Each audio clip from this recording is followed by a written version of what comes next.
In every small village across the German countryside, and embedded into the communities in the big cities, Jewish education was entrusted to a Jüdische Lehrer, a teacher who was charged with the job of training the youth in basic Hebrew and Bible, and preparation for the bar mitzvah. This community functionary often doubled as the cantor and Torah reader in the shul. Sometimes his home was above the shul. Almost always, part of his home was the school. This was the life of the Lehrer.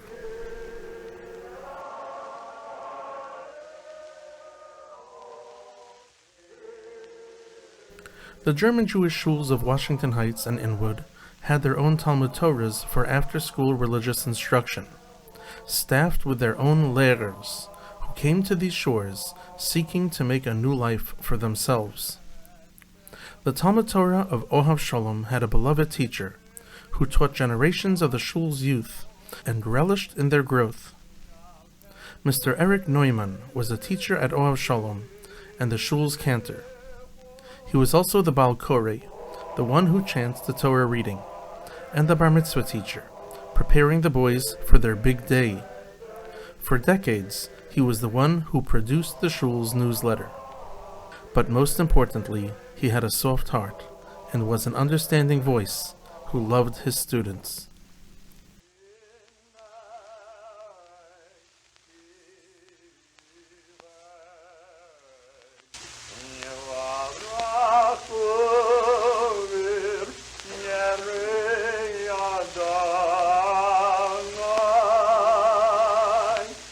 Mr. Neumann, he always called me David Boy.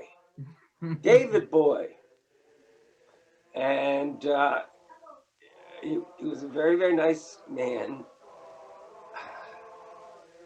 A wonderful man. December. My bar mitzvah was February 13th.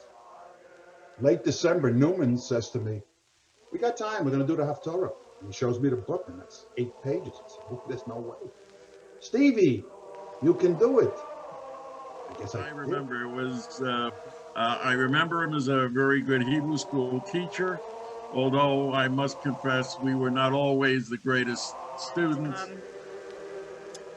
If you asked him a question, sometimes he would say, "Miss Nancy, I haven't been asked this question in 35 years. This is a very good question. It doesn't come up very often."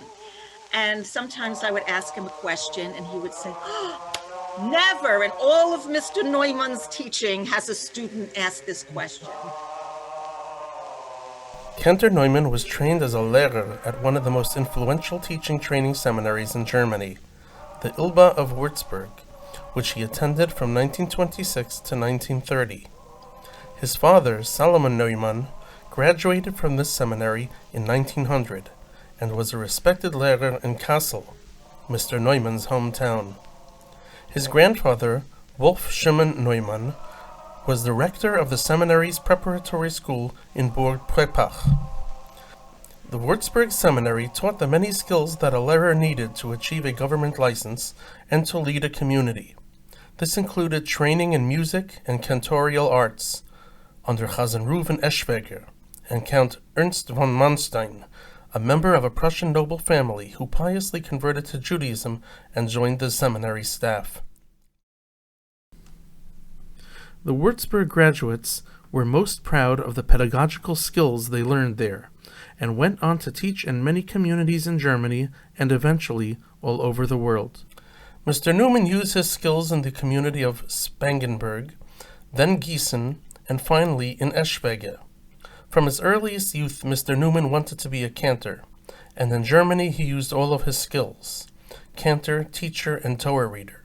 He was even the regional HY'D for kosher meat, before the practice of slaughter was outlawed by the Nazis. But in America, the challenges were slightly different.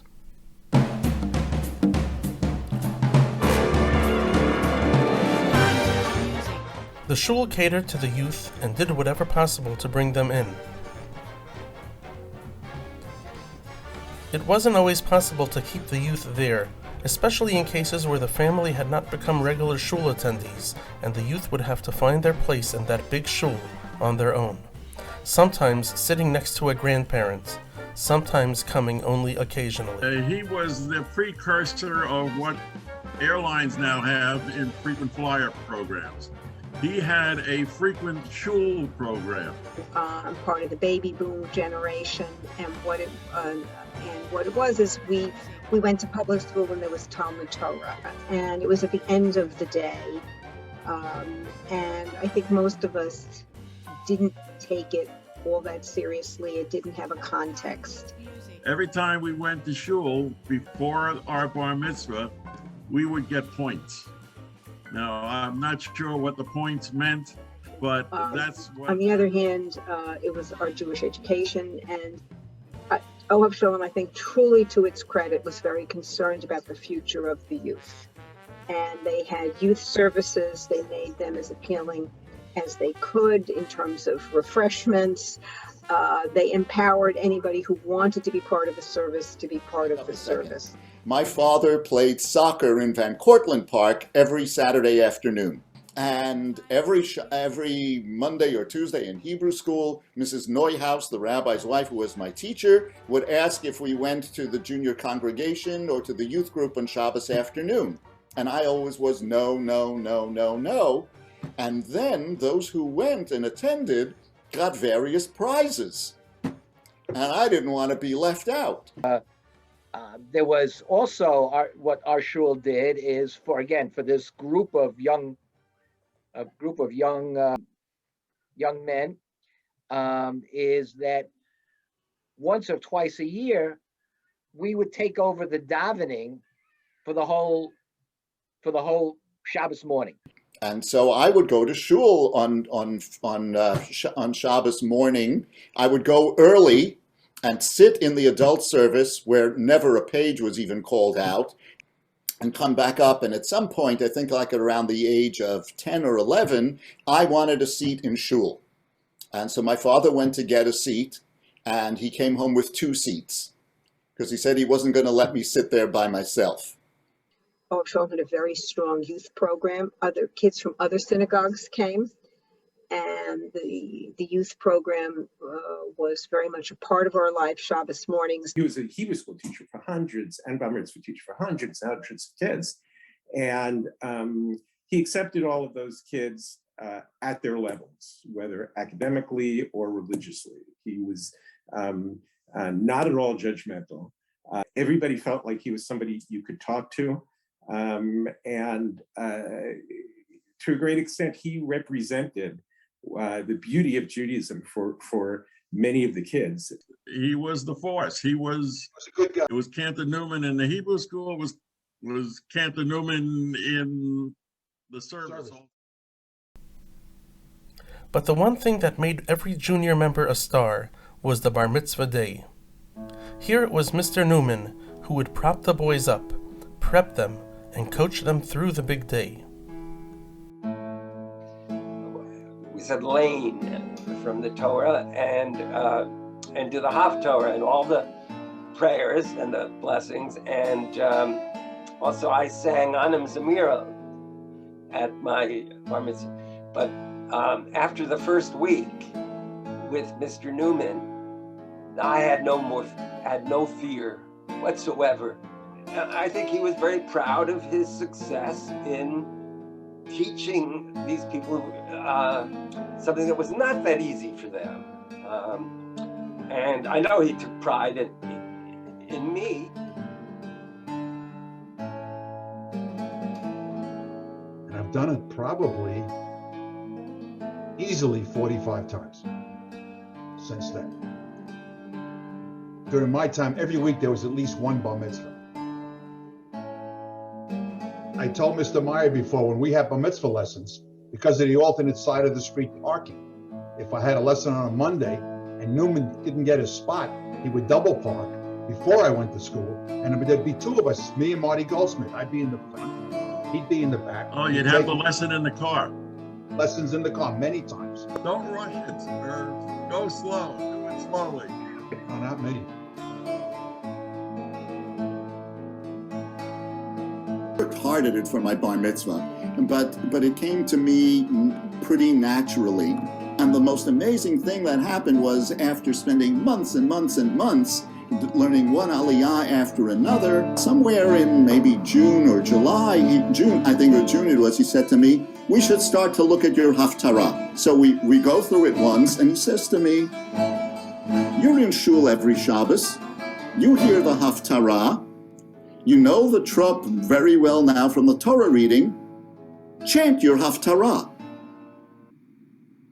And I did. He knew it, but I didn't, that I had intuited how to chant a haftarah and what the melody was for the haftarah. That still blows me away today. One Shabbos afternoon, I went to do and usually he sat across the table from me, and I opened the tikkun. That Shabbos, he was sitting in the corner reading a synopsis of the opera that he was going to that night with his wife. So I figured I'd wait. He goes, Master Rabbi, please start. Okay, I was left with her. I open up, I start leaning, I'm looking over my shoulder. He's into what he's reading, whatever synopsis, and I figured there's no way he can be listening to me. And he catches me. This is not a mistake you would stop about Koreh.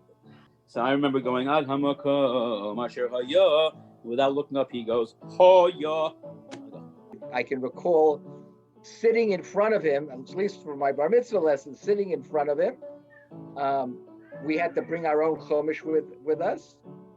And as we needed corrections, he would mark the chumash for us so that we could study with the corrections. And most of the time, he was listening to us Baal Peh. He knew it by heart.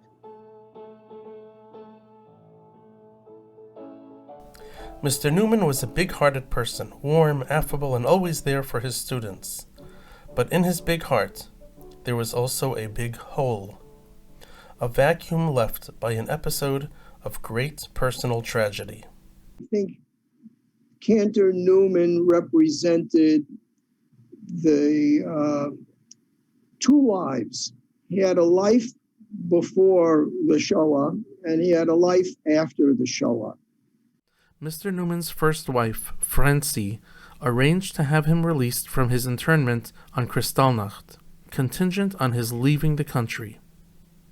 He miraculously managed to get to England, where he tried to bring his wife and sons over, while interred there.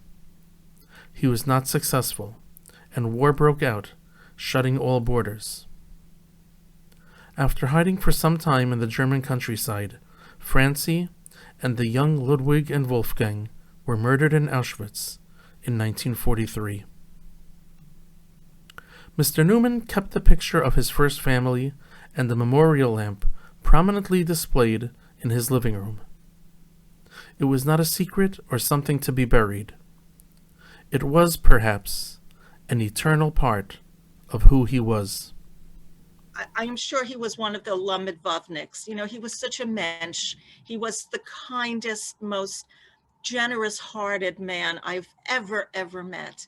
And one day in Hebrew school, he was teaching us the book of Job. And in English, I am sure, telling us the story. And as I listened to it, I had a question. And I said, Mr. Neumann, how could someone go through all of that and lose his whole family and all his possessions and then continue with his life? Like, how can that happen? How do you do that? And now my mother was a Holocaust survivor, so I knew about loss and I understood that even at age 10 or 11. But Job seemed so catastrophic to me that I just couldn't figure out how this was possible. And Mr. Neumann paused and said, I don't know if you children know this story, but before this Mrs. Neumann and before these Neumann daughters, there was another Mrs. Neumann, and there were Neumann sons. And he then proceeded to tell us this heartbreaking story of how he had to leave with his father because they had been released from concentration camp from Gießen. We all knew about Gießen, where Mr. Neumann was from. And we knew the stories, how he had hidden Sefer Torahs, in the eaves of attics of buildings. Like that was, Mr. Neumann 101. But this was something at a very different madrega that he told us about. And I was horrified that I had caused this story to be verbalized. And when I came home from school that night, I was crying, and I said to my mother, I did something terrible. Like, my mother always told me my big mouth would get me in trouble, and here it was. And I said, I made Mr. Neumann tell the story, and I made Mr. Neumann go deep into his pain and share it with us. And I don't know how I can go back to Hebrew school. I don't know. And my mother said, would it help if I called Mr. Neumann at home and talked to him? And so my mother called him, and I said, I can't be in the room when you talk to him. Like, I just can't bear this. And she was on the phone with him for quite some time and came out and said, Mr. Neumann loves you, and he's not upset with you. And he told me to tell you that he would have failed you as a teacher. A question like that deserves the answer you got. And if a child has that question, then that child deserves that answer.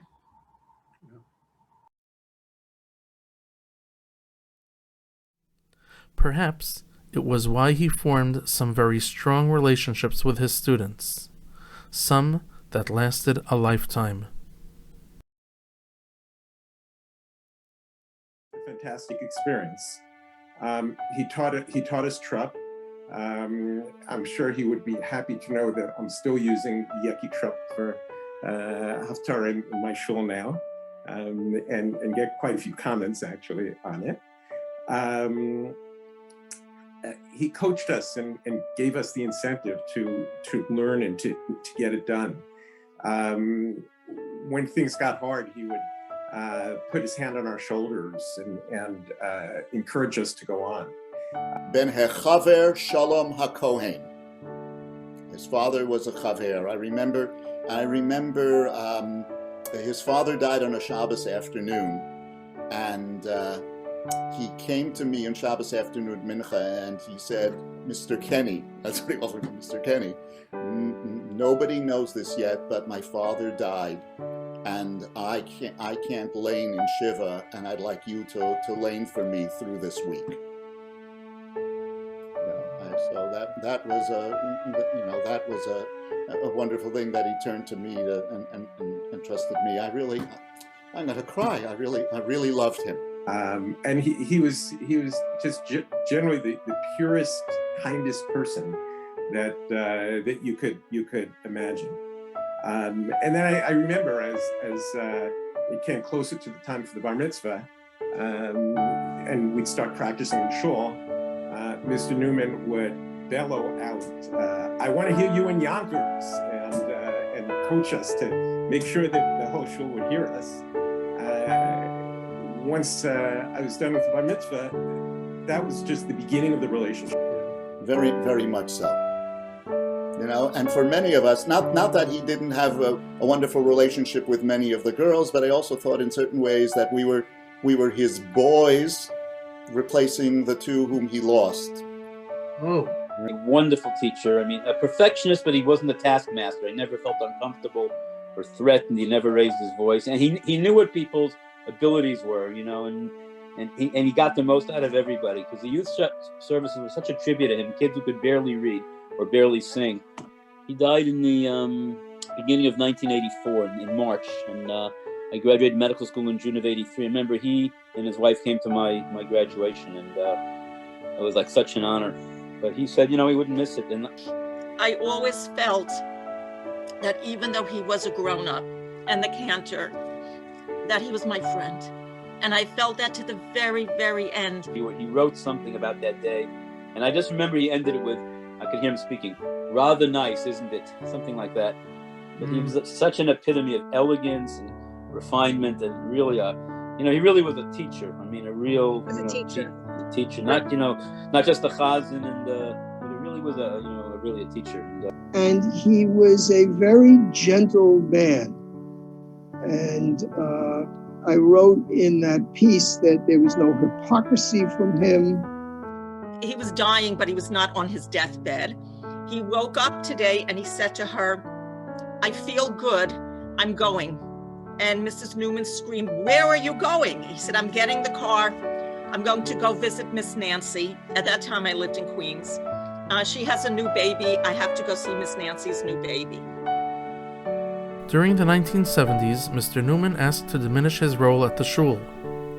There were hardly any youths left, and he could now share some of the more strenuous responsibilities, like Torah reading and leading the prayers, with Cantor Sidney Selig and Ezra Hess.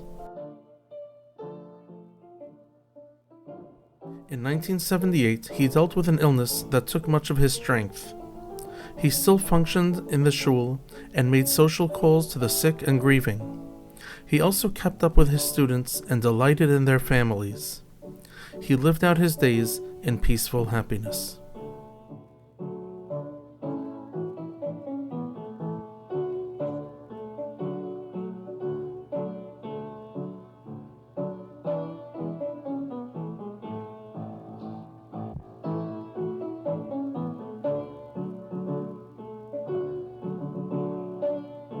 Shalach Yisro Bo Mishpotim. When is Teruma? Parshat Teruma. No, I believe you.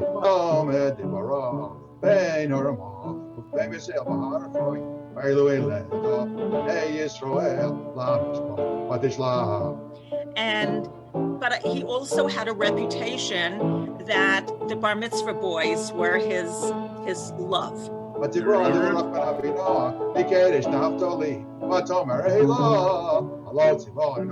And every single bar mitzvah boy stood up to Lane the first time with Mr. Neumann's arm on their shoulder. I'm sure they all told you he stood there patting them on the back or had his arm on them. We're going with the song, that famous song that the choir sang with him. Yeah, well, and he was, if a boy tried to blow him off and say, I have baseball practice, he would say, "I'll drive you to baseball practice and I'll pick you up." And he was very, very involved with the boys.